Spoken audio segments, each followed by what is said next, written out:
রাস্তায় কাউকে একটা জিজ্ঞেস করে নিলে হয় বলো? হ্যাঁ, আমার মনে হয় সেটাই ভালো হবে। ওই তো দেখো একজন আসছে। চলো চলো। দাদা 3/12টা কোন দিকে বলতে পারবেন? কি নাম বলুন তো? মিত্র। এই সামনে। Thank you. ওয়েলকাম। চলো।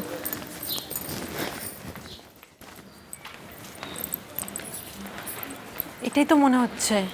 তাই তাহলে চলো একবার নক করে দেখি।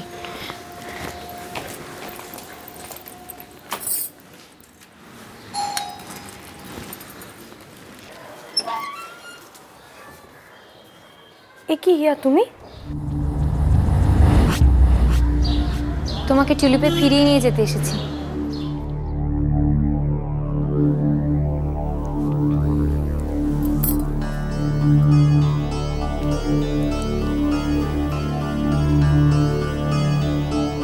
সরি মধু, তোমাকে এরকম ভাবে কিছু ইনফর্ম না করে আচমকা চলে এলাম, তাই। তোমরা বসো না।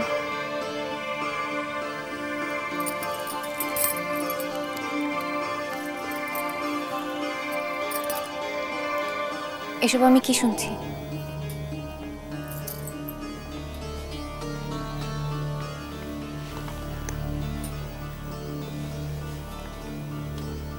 তুমি আমাদের সঙ্গে এরকম কেন করলে মধু? এছাড়া আমার কোনো উপায় ছিল না হিয়া। তুমি তো আমার প্রবলেমটা জানো না। জানি, আমি সব শুনেছি। মাসিমা অসুস্থ, সেই জন্য তোমার টাকার দরকার। কি ঠিক বলছি তো? সবই যখন জানো তাহলে আমায় রিকোয়েস্ট করছো কেন বলো তো? আচ্ছা, তুমি কি আমাদেরকে তোমার বন্ধু বলে ভাবো না? এভাবে বলো না হিয়া, প্লিজ। আমি আমার জীবনের সেরা সময়টা টিউলিপে কাটিয়েছি। আমি টিউলিপের কাউকে কোনোদিনও ভুলতে পারবো না, বিশ্বাস করো। তাই যদি হবে, তাহলে তুমি একবারও আমাদের কথা ভাবলে না কেন? একবারও কেন ভাবলে না বলো, যে আমাদের কতটা খারাপ লাগবে? বিশ্বাস করো হিয়া, ভেবেছিলাম, কিন্তু বারবার আমার মায়ের মুখটা আমার চোখের সামনে ভেসে উঠেছে। টাকা ছাড়া আমি আমার মাকে কিছুতেই বাঁচাতে পারবো না হিয়া। জান তোমাকে নিজে রিকোয়েস্ট করেছিল, একবার ওর কথাটাও ভাবলে না? ডক্টর চ্যাটার্জি আমার কাছ থেকে 1 মাস সময় চেয়েছেন, কিন্তু বিশ্বাস করো আমার হাতে আর একটুও সময় নেই।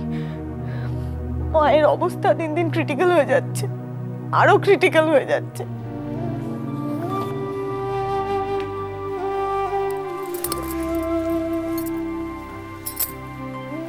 আমরা তো ছিলাম মধু, আমরা সবাই ছিলাম। একবার তুমি আমাকে বন্ধু ভেবে বলে দেখতে। মাসিমার জন্য আমরা সমস্ত কিছু করার জন্য প্রস্তুত ছিলাম, আজও আছি।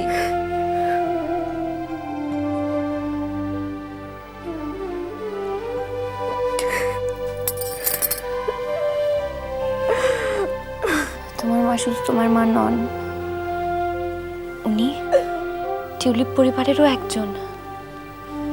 তাই ওনার চিকিৎসা করার দায়িত্ব টিউলিপেরও।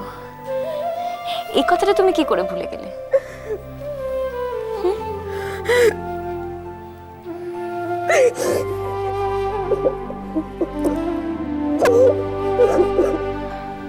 ফিরে চলো মধু, ফিরে চলো, আর কিচ্ছু ভেবো না। আমি তোমাকে কথা দিচ্ছি, মাসিমার পুরো চিকিৎসার দায়িত্ব আমাদের। টিউলিপকে তোমরা সবাই মিলে তৈরি করেছো,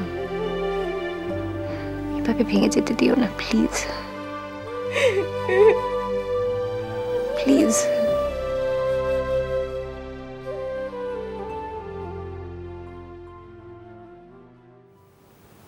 প্লিজ মধু, আর ভাবিস না।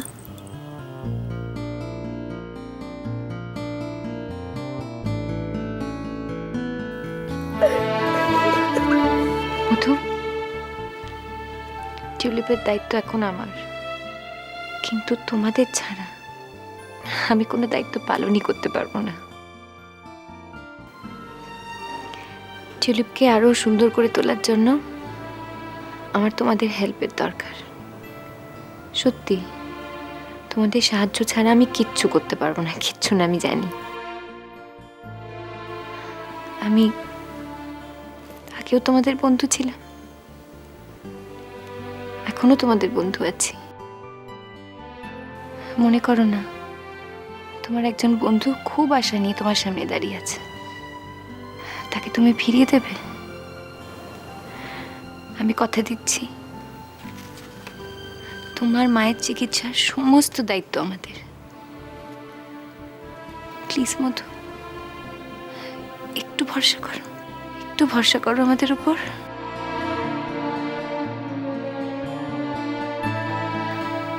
পারবে না?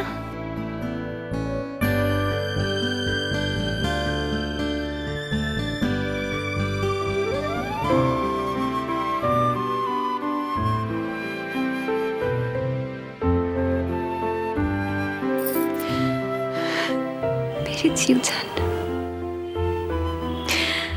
আমি পেরেছি।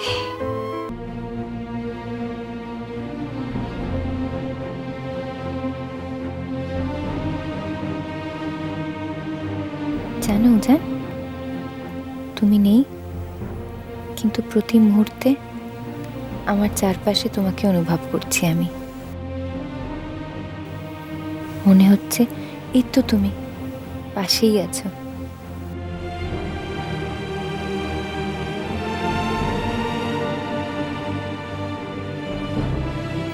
আমাকে ছুঁয়ে আছো, আমাকে ছুঁয়ে আছে তোমার কথা, তোমার গন্ধ, তোমার ছেলে মানুষেরা।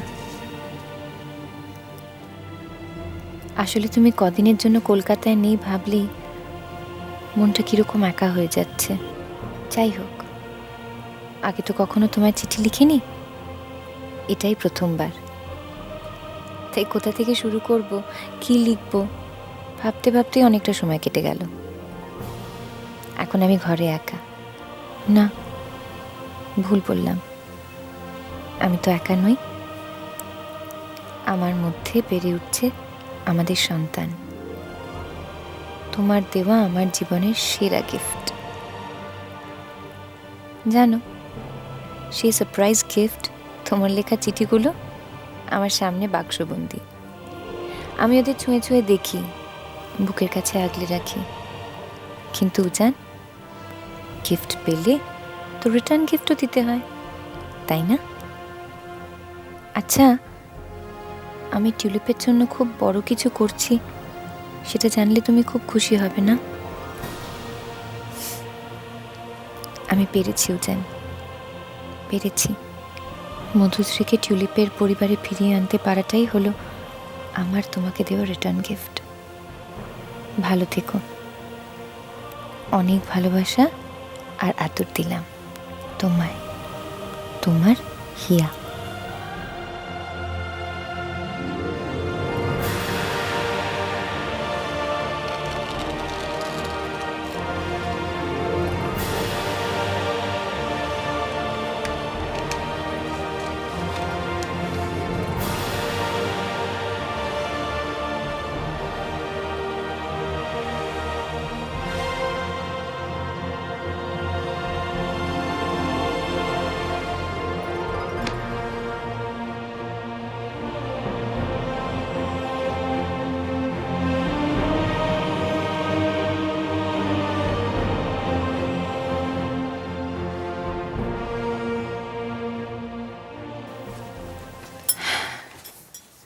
নাইস না?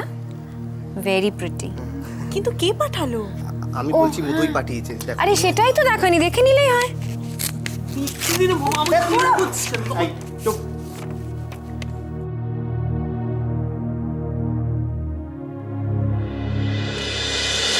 এখানে আকাশ নীল